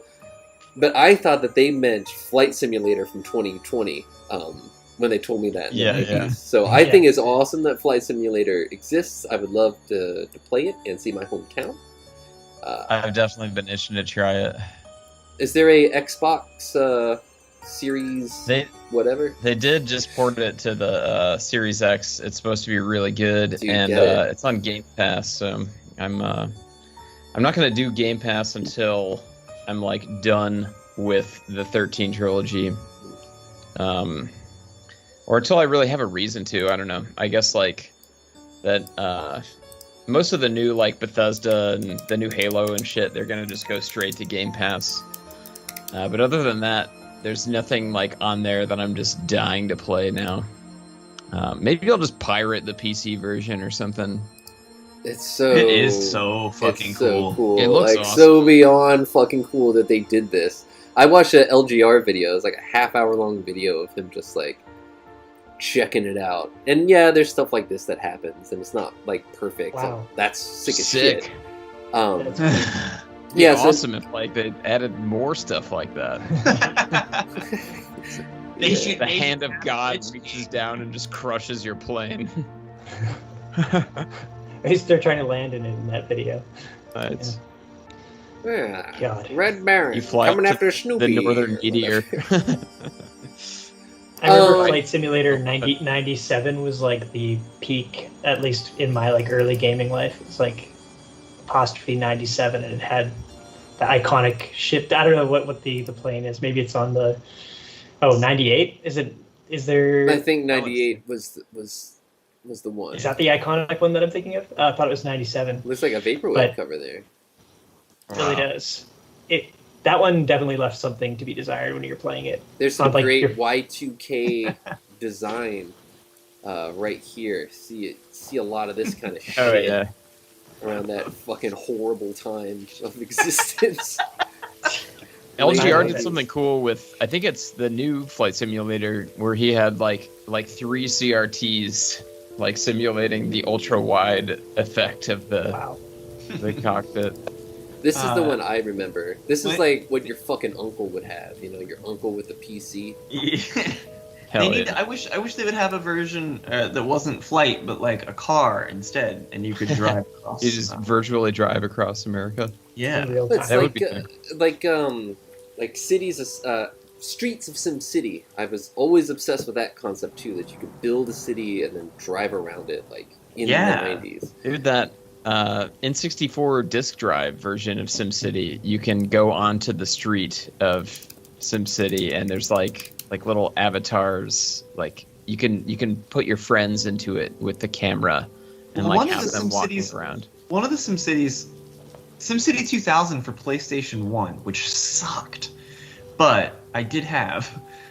It was just excruciating load times, but Yeah. it had a mode that allowed you to walk, or not walk, but drive through the city. It was like an autopilot mode, and then you just like you could tell it when you wanted to turn or whatever. That's but awesome. yeah, There's a theme park game that is like that too. It's like the sequel. It was like the third theme park game. There was a PlayStation version and a PC version that had a real shitty first person, but it was just like, oh my god. I was thinking about you, Tech, and SimCity. Check out the name of this trail, the Savage Alpine Trail. We're on the Savage Alpine. This is a river Nice. called the Savage River. But from the top of it, that's where I got that photo of me looking like Link in Breath of the Wild. Mhm. You could see trees growing up the sides of mountains, and it looked so much like SimCity 2000. And I was just thinking Oh about shit. how we would always think about the way that game would scatter trees. Yeah. You know, and like it's like the perfect azalea placement in a Japanese garden that just presents like naturalism so effortlessly. Just like, True new world. but I mean that's it, right? Just like Yeah, looking out, yeah. seeing the trees like that is like, I mean it's enough for me to want to like reach in my throat and like pull out my spinal cord and then somehow like tie a noose with it and then wrap Wow. that around my feet Jesus. and then have a Fatality. bald eagle, grab it by the seventh vertebra, pull me up and just drop me into a river where it Right into a polar bear's open mouth. That's the Savage River. That's what happens. That's why it's called the Savage River. Savage, bruh. Savage, bro. James, Ver- James, Verdant, sounds like huh? you'd really like Canada. Honestly. Well, no, That's- so I'm all about it, but I'm not allowed to go there either. So I think they opened up the border actually, but I don't recommend people come here right now because you'll kill us as well. there's a So- I think there's a mandatory quarantine period for people entering Canada. The last I think they- heard. Yeah, that's no I fun. thought they just lifted it. Well, Alaska's in a really strange situation because they've lost millions of Canadian tourists, mostly on cruise ships. Ah. This is what all the drivers up there were totally burnt out. Like Right. everyone there is super overworked because there's a massive labor shortage. But there's a bunch of new tourism going into Alaska from people like me that are like, I want to go to Japan, but I can't, so this is far. Mhm. But like there's a big, massive resort right outside of Denali Park, which I guess normally like 2,500 people can stay there, but they're down to like 200 rooms because that's all they could staff for. Jesus. Yeah, this world is really fucked right now, and it's just getting worse and worse and worse. Ugh. But Yeah, but trees, forests, all that stuff, mountains Before- especially. before the dark times, I actually met a guy biking from Alaska to Mexico, and wow, he's from the Netherlands, and his bike was just like fully kitted out. He had a Brooks saddle that was like totally broken in. He had like 4 2-liter jugs of water, like it just attached to the frame, like just Coke bottle, like 2-liter bottles of water, with a camel pack and stuff, just drinking it, and like 4 massive panniers, 2 on each wheel, and just Panties? he's just like a panniers. Sorry, yeah. Massive panties. Yeah, wow. Like the novelty size ones they sold at Trader's World Tech, you know what I'm talking about? No. Anyway. He actually he actually kind of like inspired me to start doing long distance biking, but it just seemed like, from what he told me, getting to Vancouver Island from Alaska was just like what you just described was like a fraction of what he did on a fucking bicycle somehow.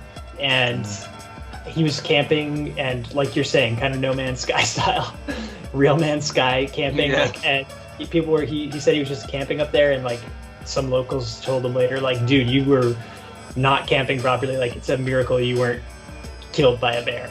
Like, Yeah, he lots was of just bears. leaving his food in the tent and stuff like that. So, yeah, pretty wild. Well, and again, I'm not here to say that any one worldview or what people want different things out of life, and just me personally, my entire life has been. It's like when I was a kid, and I think I was in like kindergarten or something, and I heard for the first time, yeah, if you can dig a hole to get to China. You know, like the first time I heard that, and then like understood Earth as like a planet, and just like the excitement, like as you're starting to dig the hole, the excitement of like knowing that it's possible, and yet just like the stress of feeling like how hopeless, that journey will be, but it's still possible. I mean, maybe that's why I like MMOs too. That's just, wow. Yeah. There it is, just been chasing that feeling ever since I tried to dig a hole to China. I realized it's easier to fly there.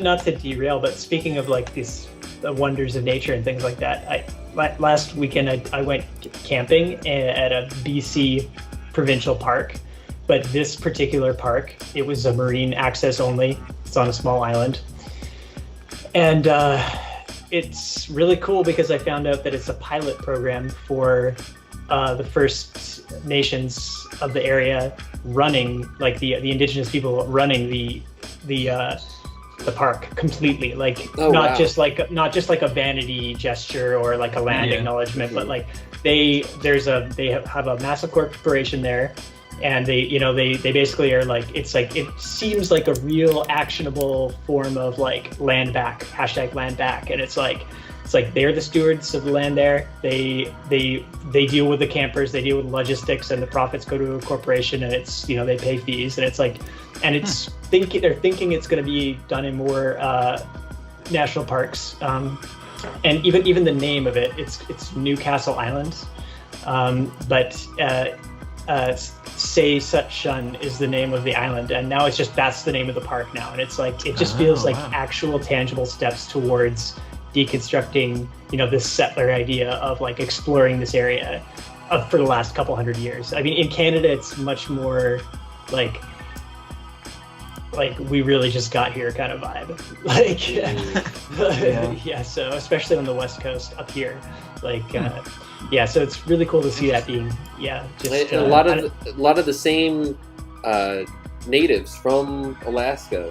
We're talking about like the same basic lineage that made their way down into Canada and then into the Pacific Northwest. It's like the same shit.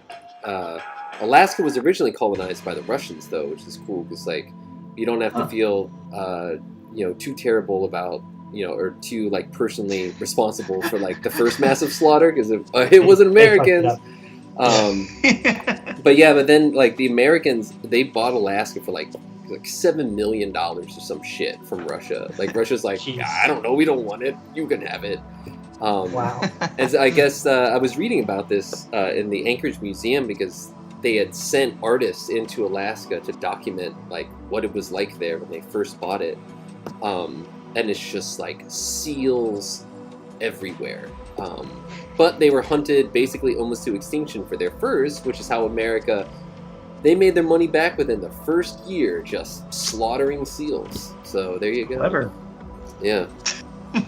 But the native people of Alaska, survived there for like 8,000-10,000 years, like no problem. Also killing seals, but it was all subsistence, balanced or well. Yeah, it was all sustainable. Like all of their entire religious murder. Well, it's their entire religious philosophy was all about maintaining that delicate balance to not overhunt, but also recognizing the sacrifices that the animals were making so that they could just fucking live and not die, so that they could have fur on their back when it was negative 50 degrees outside and they're humans living in the Arctic like 6,000 years ago. Like it's fucking intense, Yeah. Fast forward a few thousand years and you're at the end of Evangelion and we're trying to kill God and it's all really fucked up. Yeah. Sorry, it's on my mind. But what is God, if you follow? Well, I mean, if you watch those 4 Evangelion rebuild movies, you'll know. I know, but I don't want to spoil it for you guys. So, Mark, quote: "I know what God is, but I don't want to spoil it for you guys." So, the Final Fantasy 13 trilogy, you also are trying to kill God in a way. That's what all those games are about. Well, even if you don't think they are, that's what they are about. They trick you. In like 13, you're trying to kill like the foul seas, which are like the mechanical gods, and then 13.2, they're like, but there's another layer of gods, of course, created, right? That created these mechanical gods, and then just when you thought they were out of ideas, Lightning Returns is like, all right, but there's one god above the gods in Final Fantasy 13.2 that created those gods, and then now he's calling the shots, and Lightning is handpicked to work for him now. So, James, can you do me a favor in the browser mode there? Anything, buddy. I want you to try and find a screenshot from Final Fantasy IV: The After Years of a battle screenshot against. I believe that the final boss's name is Creator. Nice. And it's horrifying. Man. Not that, but this. Get the hand out of the way. Oh, I'm so sorry. This? That's the final form of it, but it's the original form of Creator. There it is. This? Wow. Yes. Whoa. Dude. And then it becomes like a hot chick, and then it becomes kind of hot. Hot yeah, human. and then it becomes like a hell nightmare or whatever. That's like Evangelion, almost Pufferfish. exactly. Right there. It's like look at the first form. Damn it. I'm so sorry. This one? Yeah, but there was a better Is that shot. a bunny? No, it's just like it's just horrifying. Like That just looks like a butthole. Mark. I'm gonna put you in timeout. So, is there a 3D remake of After Years too? Yeah, but it was only mobile. Oh my god, really? Look at it. It's so weird. Unsettling. It is weird. I know. Huh. Oh, and then like Look that on the 3D hot version, where like hot when it steps out. Yeah. That's what I'm talking Now we're about. talking. Anyway, yeah. I was just thinking about that. That game rules. So my goal is to play all the mainline Final Fantasy games, beat them all. And What about MMOs? I do want to do 11 and 14. Yeah, I want to finish those. I'm not counting like Brave Exodus or fucking World of Final Fantasy or Dimensions or whatever, but like I do want to do, you know, Dirge of Cerberus and like. Oh, but that one counts. I mean. Yeah, I'm gonna. Yes, count, it does. Dirge of Cerberus, like the 12 Revenant Wings, and like. Yeah, Like all those weirdo titles, like I want to get through them all, and it's kind of fun because I haven't like played Final Fantasy in years before 7 Remake, and that kind of like reignited my love for the series. So, I think when what's that? There's something coming out. Well, it's gonna be mobile, I think. God damn it! There's some sort of Final Fantasy VII. It starts with an E. Oh yeah, right. Yeah, I can't remember. It's what like a stands battle for. royale. No. That's First Soldier, but this is It's like EC. Ever Crisis? Ever Crisis. Yeah. Oh right. Oh right, that's every single thing in Final Fantasy VII, but like Chibi Quad. Even Yes. Dirge of Cerberus. Yeah, it looks Including Dirge of Cerberus. Skeptical now. It's Dirge of Cerberus, it's Crisis Core, it's Before Crisis, and a playable version of Advent Children, as well as Good as God. well Now as that will be a separate so game entirely. Because like boring. you know, Dirge of Cerberus is like an action shooter basically. I'm gonna definitely enjoy it, But yeah, I do want to play this for sure. Ever Crisis looks cool. But This is where's just- the Ever Crisis? It's Is just this the remake. Ever Crisis? No, I was just This looks like remake. yeah, it is. I was just getting the Tifa there. They're showing how this looks in remake, Right. the original, and then in yeah. Ever Crisis. So yeah, it looks real That's the Ever cute. Crisis. I mean, it's sick that they're returning to that style. You know, like that. Yeah, I think it's cool. I think It it's looks cool like too. they're gonna use pre-rendered backgrounds, which is I fucking miss that so much. I just want them to. I mean, it's gonna be chapter based. It's gonna be chapter based, but I just wish. I mean, I just wish it wasn't mobile. yeah. Dude, I'm Give it playing time, Final give it Fantasy, time. the Final Fantasy Pixel Remaster, Final Fantasy 1. I'm playing that right now, and you can't. It has no controller support. I found that out Yeah. after I bought it. But That's so whack. the tap grid, you can use like a weird screen D-pad, but if you could also just tap where you want to go, and that's actually a great way to play a top-down like pixel RPG. I don't like it because Temptation your has that hands in the too. way the whole time. Mhm. No, you just tap it once and then he walks over there. Oh yeah, where you just let it auto walk or whatever. Sucks ass. I don't know. I just want to play it with a fucking controller. Yeah, me too. I'm just trying to make the most of my $21.99 that I. Yeah. I know. I considered buying it, but then I was like, there's just no way for me to do this like in a way that I want to do it. So It What looks is that, like? incredible though. Midgar Citizen cosplay gear right there. This is Lost the for yeah. me. This is from the premiere. The costumes from the premiere of Lost. When I was talking Ah. about Gap earlier, this is what. Ac- These are the outfits of your average 2007 American. And Final Fantasy VII Remake in PCs. Yes, exactly. Yeah, honestly, yeah. honestly, The layered T look, like big time. God. God. Hey, that's coming back. That's Charlie. That's Charlie the Hobbit. Should we do the old playlist pick? Yeah, I What do think you it's guys- about time for that. about Oh, time wow. for that? I don't feel like doing that. Well, we don't have to. It's okay. Simply.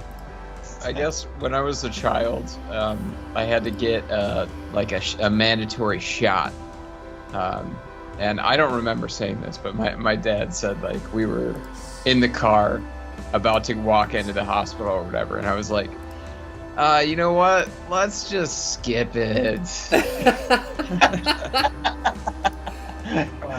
Clever boy. You were so clever. Didn't even know it. Oh man, you're gonna really make me do this.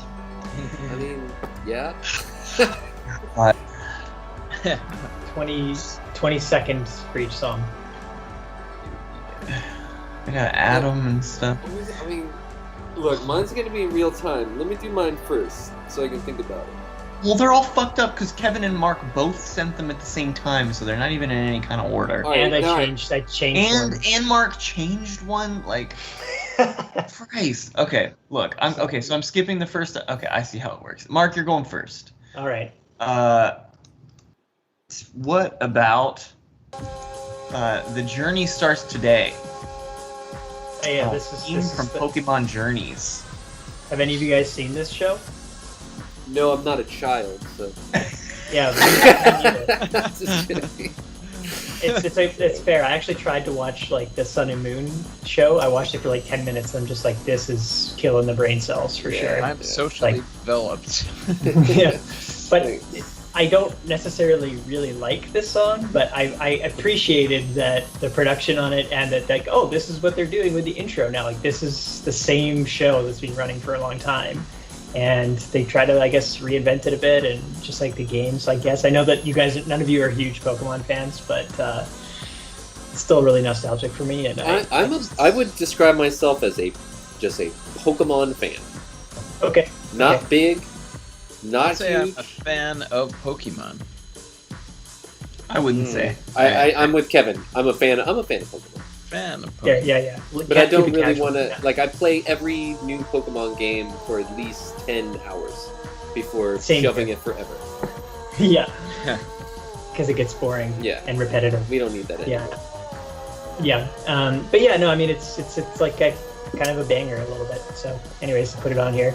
Okay. And there's like only very, very intermittent Pokemon content on Spotify, like kind of very odd what they have on there.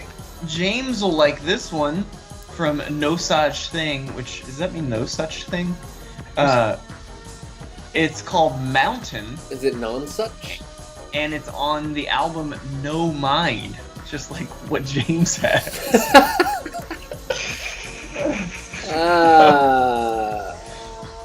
Good Wow. one. Thanks. One of my friends. Sick burn. Yeah, that's you. And finally, Well, yeah, so that's what remember. Everyone remembers No Such Thing. Like we were wearing that dude.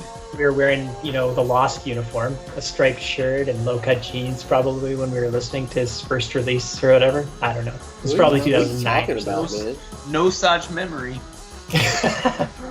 You guys I weren't shopping was at the no Gap in such thing. 2009? In 2009, Mark. That was like part of the post-burial future base explosion. So I was Yeah. shopping at Hot I was Topic there. in 2009. I had Nintendo kind of stuff. Hot Nintendo Topic. belt or whatever, yeah. Come on. Green Triforce T-shirt, No, it was beige black. khaki cargo shorts. And Can we bring that no. up on the All right, I wore Yeah. jeans. I had the black Triforce shirt, the black shirt with the gold Triforce. Okay. But I never had the fucking NES controller belt. For Christ's sake, all right. I mean, I'm wearing video games. This is a fucking No Man's Sky shirt I'm wearing now. Think I care? I make this Yeah. work. I That's make a the living thing. from video game t-shirts, so I feel you, man. I Yeah. make it work. All right. right. And no- finally, no. what can you tell us about Here Tonight? Well, I picked another song by DOS, but apparently Kevin put it on the playlist 2 weeks ago, and he shamed me for that because I guess I didn't. Is it down there? Can you see it? Like 3 songs down. I don't know. It's okay. Yeah, and I really enjoyed listening to their new EP, 4 New Hit Songs, it's called, which I'm sure Kevin told us about, but I have a short-term memory that's not the greatest, so yeah. I Okay. did actually. I did listen to the rest of their discography, and this song was great. But I wanted to put something from 4 New Hit Songs on there, but Kevin already did that. So Well, Kevin beat you to the punch. Speaking of Kevin, what can you tell us about SCN3? My buddy Andres, he's got he's been DJing under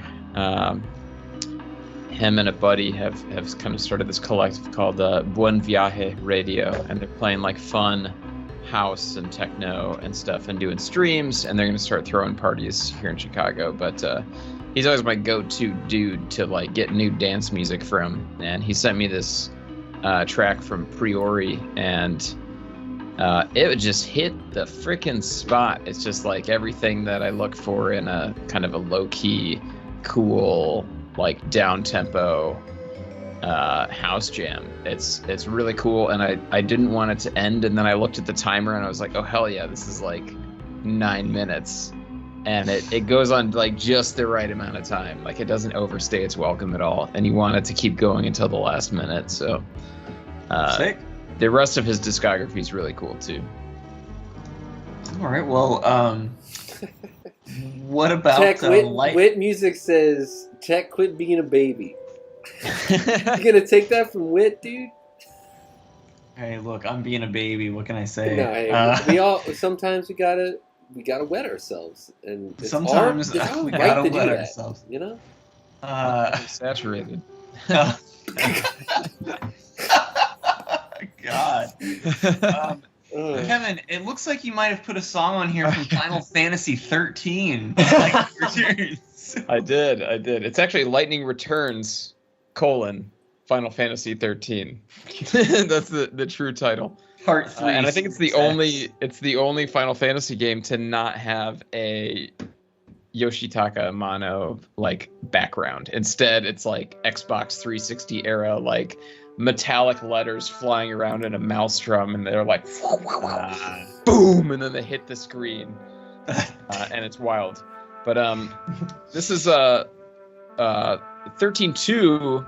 I think has one of the best soundtracks in the series. That was like my last picks. We're all 13.2 picks, and it's Naoshi Mizuta, who did the 11 soundtrack. He's my favorite of all time.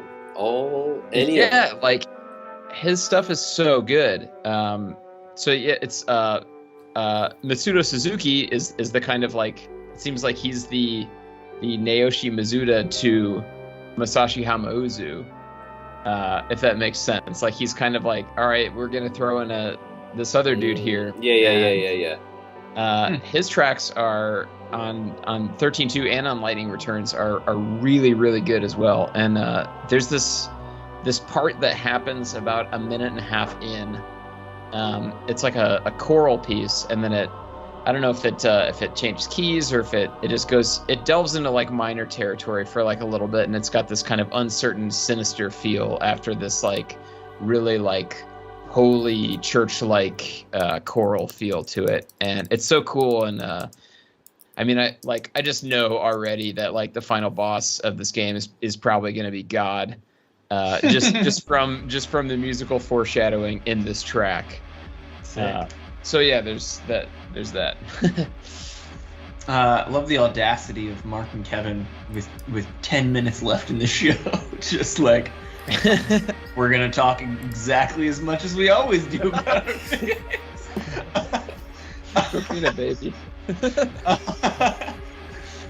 Finally, we have the gun clubs, the Breaking Hands.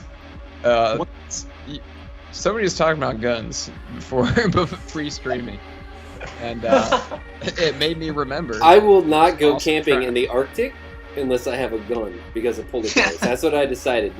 There's a national park north of Denali called the Gates of the Arctic. I really want to go there now, but I'm not going there unless I have a gun. Fuck you polar should bears, join man. the gun club. Otherwise, those polar bears might break your hands. Oh, then I couldn't play music. Or No Man's Sky, for that matter. This track is a banger. It's produced by Robin Guthrie of the Cocktail Twins, so it basically sounds like a Cocktail Twins song. And so, who doesn't like a bonus Cocktail Twins song that's not an actual Cocktail Twins song? So, yeah. Well, maybe probably could have made a really easy Juno joke in there because Juno, Alaska. Endless playlists. All right. Well, James, do you know any songs that you want to add? Yeah. So we're gonna start with "Moonlight in Vermont" by Willie Nelson. As I explained earlier, no further explanation is required. And then, how about "Angel in the Snow" by Elliott Smith? Because that was me. Did find snow on top of a mountain, which was exciting for me to play with snow in August. So that would be my second pick. And then, how about Buried in Snow from the Final Fantasy VII soundtrack? Is that in there? Ooh, That's one of my someone- favorite tracks off that original OST. If you're just into that sort of ambient kind of stuff. And those are my picks. Boom. That's how it's Nice. done, boys. Take notes. God, I don't know. I will. All I'll say is that I've switched over to Apple Music because it's better than Spotify, despite its whack-ass fucking interface that should be a lot better than it is. But anyway, we'll just do. I've already added all this shit. I don't know. God. What, Xanadu. Ooh, hell yeah. Xanadu.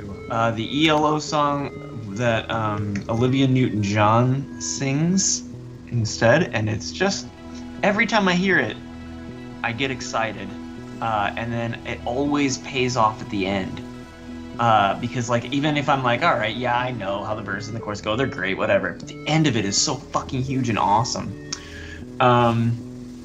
Also, we'll do Enola Gay, which is a song by I think it was like isn't Enola Gay one of the planes that like dropped one of the big bombs? The Enola Gay? Oh, maybe. The boxcar was the Nagasaki one, because that's what they got at the Air Force Museum. I can't remember what the Enola Gay is. I'm looking it up. Okay. Enola Gay is actually a really popular song by Orchestral Maneuvers in the Dark, otherwise known as OMD, who are probably most famous for... Yeah, that's the one that dropped it on Hiroshima, you're right. Okay. I think OMD is most popular for the song, If You Leave, Don't Leave Now. You know, the 80s band. But when Enola Gay, 83 million plays on Spotify, almost twice that of If You Leave. Apparently that is a really, really famous song that I was just completely unaware of, and I really love it. So put that on there. And I've been on a huge Juice Newton kick. Juice Newton, made famous by Death's Dynamic Shroud. Just like the Beatles. The song My Wife, Who I Still Love, the little closing track on Classroom Sex Tape, is actually basically a cover of her song The Sweetest Thing I've Ever Known. But I'm going to put Angel of the Morning on here instead, which I have probably put on here before. Maybe not. Anyway, that song rules, Juice Newton rocks, and those are my picks. Hell yeah. So, we did it. Well, not quite. I want to congratulate you guys on getting mentioned on my second favorite podcast besides Neo Gaia Fantasy. Insert Credit, which is video game podcast going back to 2001 with Frank Cifaldi from the Video Game History Foundation, Brandon Sheffield, he writes for games, and They mentioned us?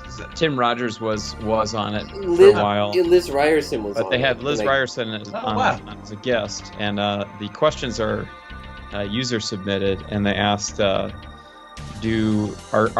video games a part of vaporwave? And Liz Ryerson mentioned the Sonic R samples on I'll Try Living Like This. Yeah. And then recommended I'll Try Living Like This at the end of the episode when they do the Thanks, Liz. Yeah, Liz is so thank you, cool. Liz. That was Ohio, really Liz is cool Yeah. because she is also from Ohio and about the same age as us, so has gone through, just socialized in the same shitty way. This latest episode, I'm gonna find the link and drop it in the comments. Usually they do, it's like a lightning, like really, really on point discussion where a question's brought up and they have 6 minutes to answer it, and then there's a buzzer, and then they move on. But they spent half of the episode with the timer off, basically discussing what the hell is wrong with video games nowadays. And they brought up a lot of really good points about the Blizzard Activision thing. Oh, God. And they had Ash Parrish on the show, who used to write for Kotaku, and I think now is doing her own stuff. I'll just say in closing, it's not often that I will significantly alter my life because of a social cancellation. But it's like there are certain instances, like Woody Allen. Like, no way, buddy. Like, I can't watch it. It's too weird. I know too much about this guy. And like the Diablo 2 remake just dropped, and I'm just like I feel Woody Allen-ness towards Blizzard now. Like after growing up with loving Warcraft 3 and StarCraft and shit, I'm just like, like the Jerry Seinfeld,